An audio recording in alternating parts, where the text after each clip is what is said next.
Hi, I'm Tony, and welcome to my channel, Watch Time LA.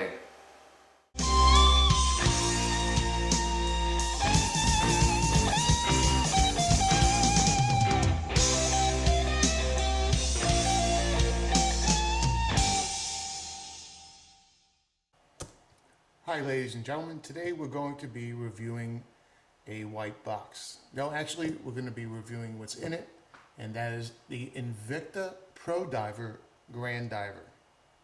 Now I'm kind of new to the watch thing and also new to the review thing, so I'll be honest, I looked at some other reviews to get an idea of what was important to review and try and maybe give a little twist on it. I'm trying not to copy anyone, although I think some of the things are inevitable, as I will explain as we go along. But I'll try my best to be as original as I can and give you as much information as I can from my perspective, from someone who's relatively new to the watch hobby. And this is one of those hobbies, unfortunately, that when you get in it, they kind of take you over, and I'll explain that in some other videos. In fact, if you look at my other videos, you'll see what I mean. But anyway, let's get on with the review. Enough with the white box. Got this Invicta because first I wanted an Invicta. No other reason, but I want to tell you that I had another Invicta before this one, the other diver that they sell with the Swiss movement. I wound up sending it back. I'll get into that while I'm reviewing this watch. This watch is a little large. It's kind of out of my comfort zone as far as size-wise, but I did want an Invicta, I did want an automatic movement, and I did want the Invicta dive watch. It's kind of like their thing. The watch came in this very, very nice box, one of the nicest boxes I've seen for a watch in this price range. It came in this cushion, kind of like cotton, kind of like a terry cloth kind of cotton material in the box, and this pillow that doesn't even come close to supporting the watch. And this is after taking out several links, so no surprise I've already had this off. The Invicta, when you take this thing out of the box, it's pretty impressive. I gotta tell you, the colors are great, the dial is great, the hands look good. Looks like, and by the way, I'll get into that in a minute, but it's a very heavy watch. So again, this thing's a little out of my comfort zone in size. It comes in at 47 millimeters. That is without the crown. And let's see if we get a pretty accurate number there. Yep, a little over 47. Include the crown and the rest of the hardware on the side, you're at 52. That's really, really the max of my comfort zone. The crystal is flat, but it does have the little cyclops for the date, so that adds a little bit to the height. And again, this is really a fat watch. Comes in at 18 millimeters with the cyclops. So pretty beefy watch. It also has a pretty beefy bracelet. I think around here it's about 21, 22 millimeters. So very beefy. Taking the box out of the way to show a couple of other things. First, I wanted to show the tag that comes in the box. There's your part number, the 3045, that's an Invicta number. And the MSRP, $595. I got this on Amazon through a third party, and it was $99 all in, including, of course, Amazon Prime shipping. But this is like anything Invicta, really high markups. But in this particular case, I think it's a lot of watch for the money.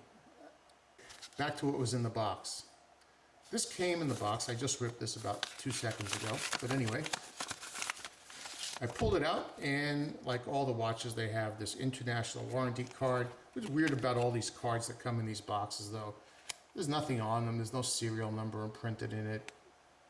So I really don't know what value they have. Unless you had a receipt that shows the purchase date when you go to do the warranty, I think you'd be pretty much out of luck. One of the nice things about buying on something like Amazon, you can always pull up your history and find the receipt. We're going to go on to something I found very interesting in this. It says an application for Platinum Plan, extended warranty, 5-year warranty. 5-year warranty.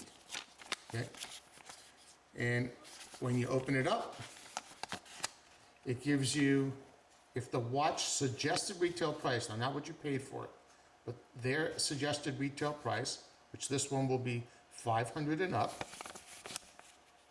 4-year extension warranty is $65. So it says 5-year warranty, 4-year warranty. So this extends it an additional 4 years. Gives you a total of 5 because it comes with a 1-year warranty. That's what I take out of this. Now the problem, of course, is $65 for the extended warranty. The product's only 99 bucks. So in reality, you know, my rule of thumb for any kind of warranty, whether you're buying it for a computer, a laptop, a camera, it doesn't really matter. It should never be more than 10% of what you pay for it, not what the MSRP is.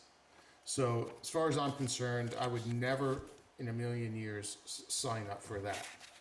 And it also comes with your standard, it's a generic book here for all of their watches because it goes into chronographs and a lot of features that this particular watch doesn't have.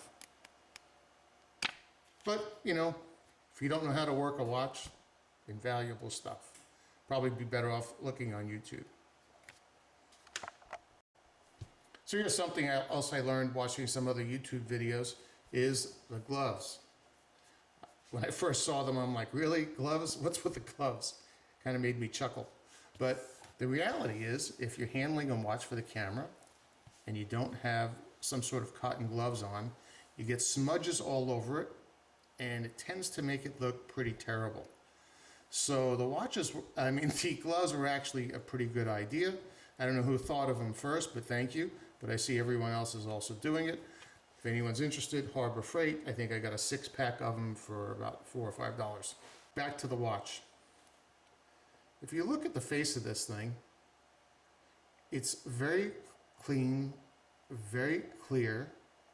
The hands are very large, and so are the major indices. Now, here's something that you can't do because, well, it's very difficult anyway. This has a scalloped bezel, and because it doesn't have the coin bezel, it makes it pretty hard. You see my hands, I'm squeezing on it pretty hard to make it move. But it does have very good detents. It has very little play in it, like some of the other Invictas. But it's kind of hard to turn. You see, as I'm going around, I don't want to bore you with this, but very difficult to turn. It is a little loud,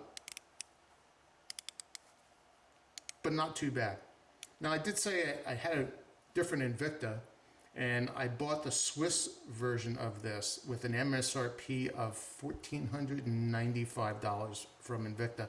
I think I paid about $295 for it, but I sent it back, and I sent it back for a couple of reasons. One, the hands were way too small for the face. You have these big, bold indices, and the hands were pathetic. The lume on it was non-existent. And although the movement on it, it seemed pretty good, it just didn't seem worth the extra 200 bucks compared to this. So I sent that back. I got this. I like this one. Again, it's a little out of my comfort size as far as large goes. But overall, it's a very good watch. Here's something that bugs me on it. A lot of other people have pointed this out. You cannot get this lined up no matter what you do. You're either on one side or the other. I'm not going to go all the way around again. But that's about as close as you can get it, which is kind of weird. Other people have mentioned it, and it's even in the Amazon reviews have mentioned it. It seemed like a very simple machine fix when they make these things, but they still haven't done it. Anyway, I got to take my glove off here for a minute. It is a screw down crown, and it pops out very well. It has a very good feel in the movement. It's a Japanese movement. Supposedly it's a Seiko movement. That's what I understand. I don't know that for a fact, but that's what I understand. Getting to the date detent sometimes can be a little tricky, and I hate that with certain watches. This is one of them. You really have to play to find that perfect spot to get that date wheel to move. You see I'm fiddling with it right now. I really can't get it. However, when I'm doing this, I'm winding it. This is windable and it is hackable, which are good features, but finding that spot for the date, it's almost impossible. You're constantly fiddling with it, and that's a pet peeve of mine with all automatic watches. If you can't get the date, hey, I finally got it. That's a lot of work to find the date wheel. Push it back in, you go all the way in. Just before you start screwing it down, it's this way to wind, this way does nothing, and you give it a little bit more of a push and start turning, and it does find the threads very well, and it screws down very well. So I like that about it. Again, with the glove off, this is going to go a little bit easier, as you see. Not too bad. It has a solid stainless steel bracelet with solid stainless steel end links.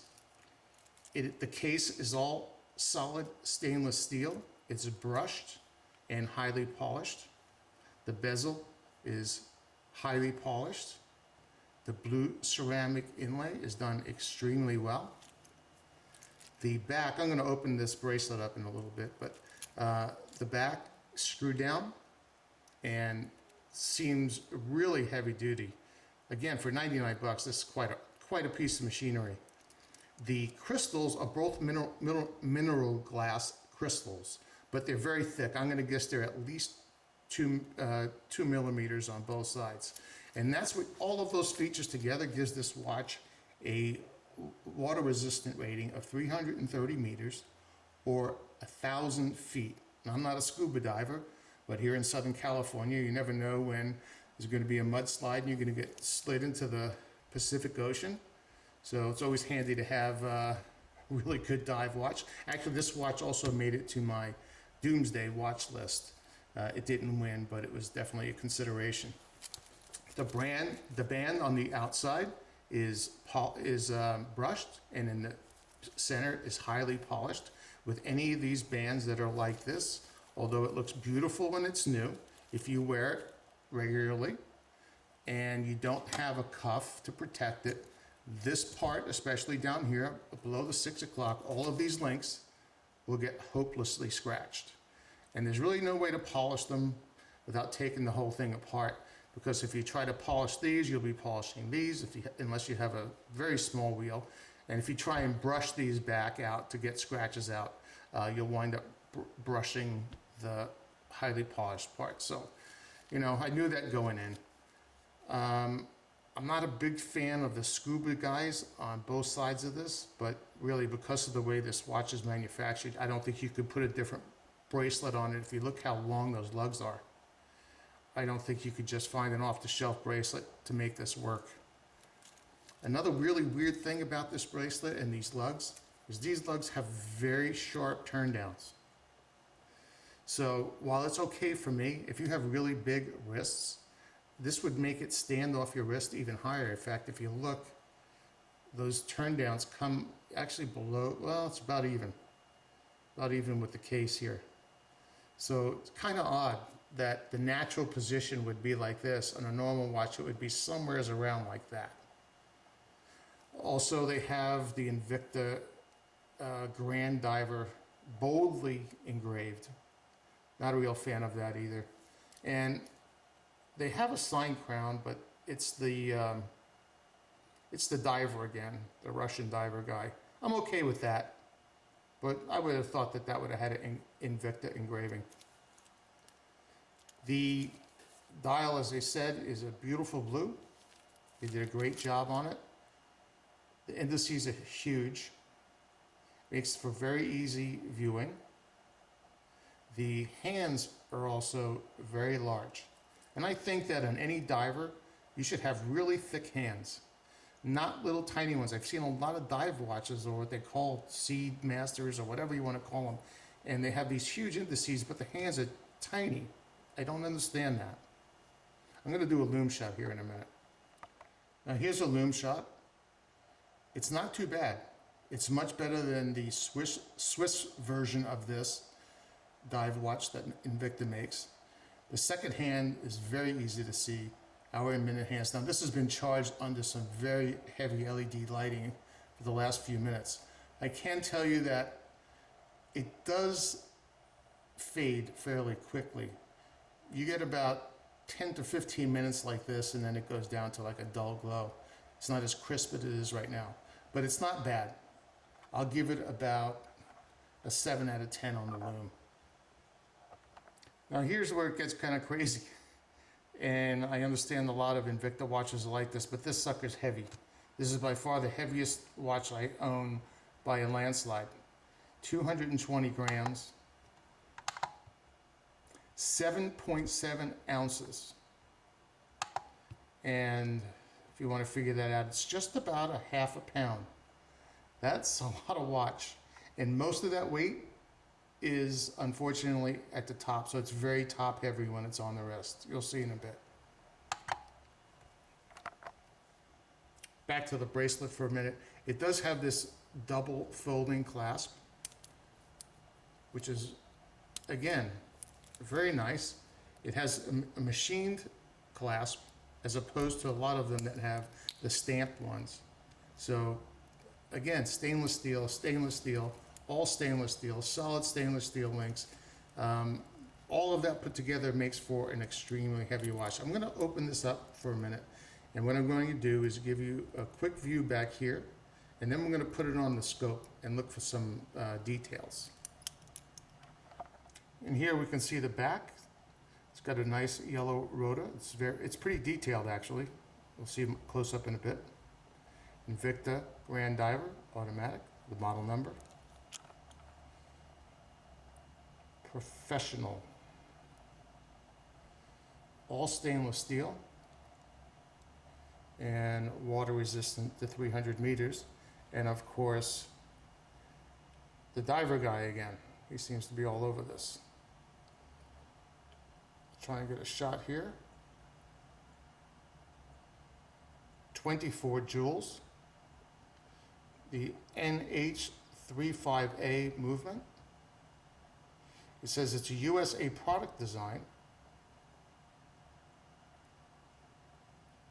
And since 1837. So let's go for some detail in a minute. Okay, so here's where I'm hoping I'm going to be a little bit original anyway. I'm trying to do some real close-ups, give some real fine detail that I haven't seen anyone do yet. This is a magnification of around 20. I can go up to 40. I won't on this one because there's no real need to. This, if I go to 40, I can't pan out, and basically what you'll see, instead of seeing the view you see here, you'll see about 2 letters, which won't be helpful in this particular review. Here's the rotor in the back. It seems to be some sort of applique on top of the rotor. You can see some of the detail here. It's not very well finished, and I think it's not well finished because they knew they were going to put this applique on top of it. Anyway, there's the movement number, 24 jewels. Invicta Watch Group since 1837. Now looking at this case of the movement, some of the components, they're actually finished a lot better than some other inexpensive automatics that I've seen. For instance, I looked at, it was an Orient, and K&S, which is even worse, Chinese movements, and they didn't look very good. Now you can see a lot of casting marks here. These probably aren't machined, they look like they're cast, these gears. And you see the striations on these, and some, I don't know what those are, they look like pits. But if you had a Rolex and you were looking at this magnification, you wouldn't see any of that. It would look crisp and clean. For this particular watch, it probably really doesn't matter. I think you'll get a lot of years out of it. But you can see the finish on this. It's all, at least all these parts look like they've been cast. Here's a jewel. That's the friction point for the balance wheel. The bottom friction point, obviously, because we're looking at the back of the watch. And there's your balance wheel moving around. And I'm going to turn the rotor around, see what we see on the other side. I haven't looked at it myself, actually. see what I get here. Okay. Some more components, actually not bad. This looks much better than the other gear that we saw. I've seen inside of some of these where you can actually see dust and dirt. Brand new watches.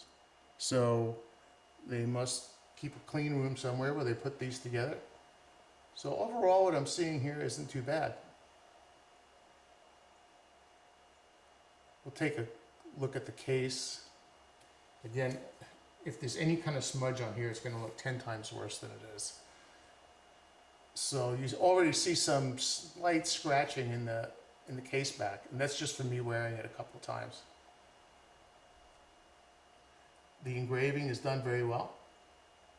It's very crisp and clear.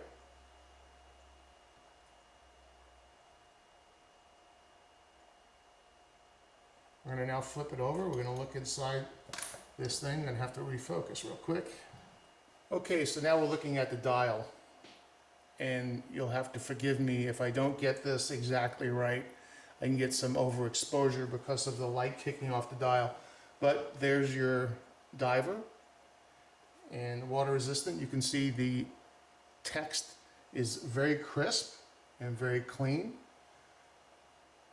They paid some real attention to detail on this watch. There's a close-up of your hands. I'm going to have to focus in again here, sorry.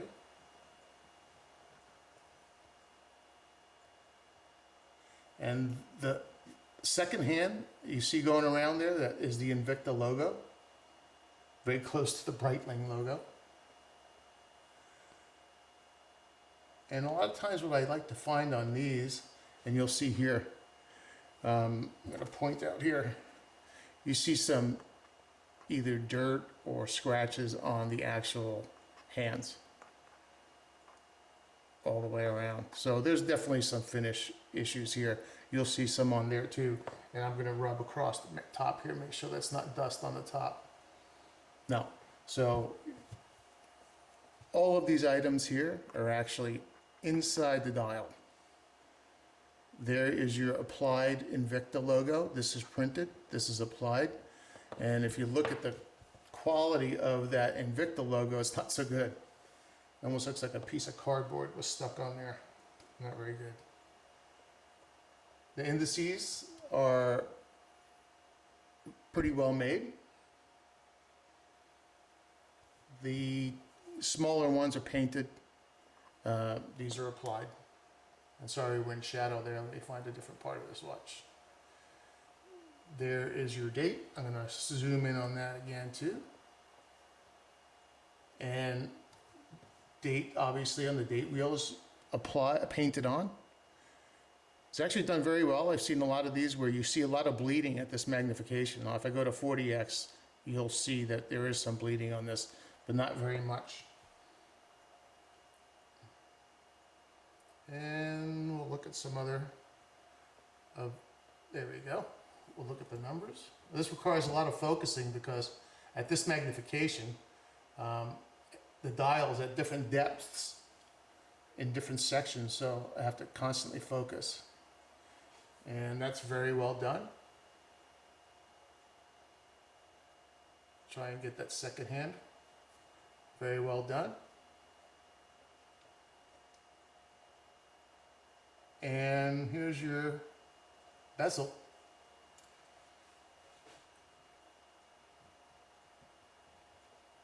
Very well done.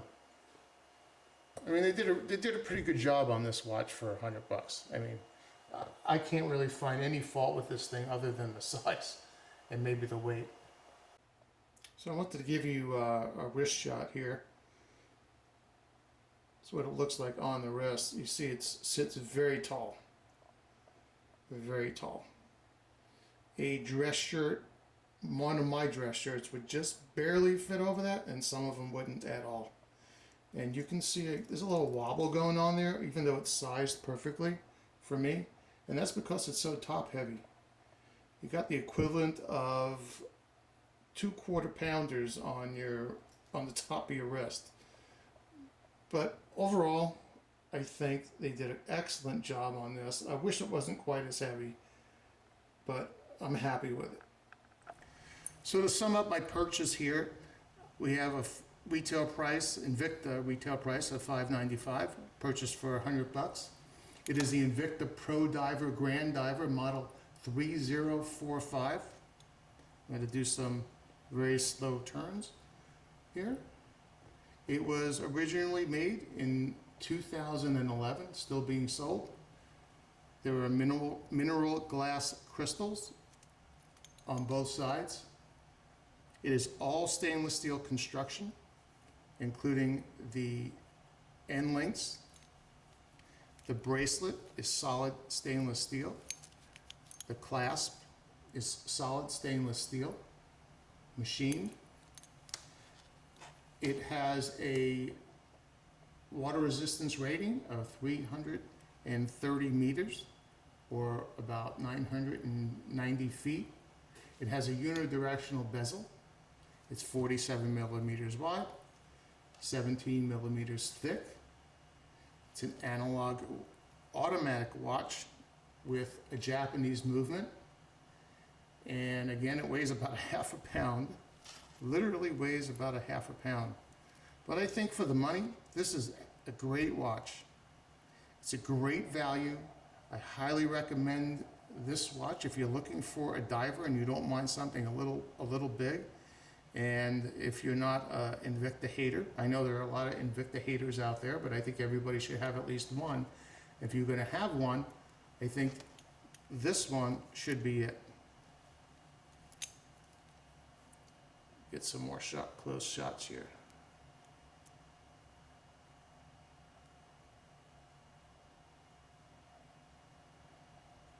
So until my next review, I hope you enjoyed this one. If you have any questions or comments, please leave them below. If you like this or any of my other videos, please subscribe. I'll try and do a couple a week if I can. Thank you for your time, and thank you for watching us at Watch Time LA.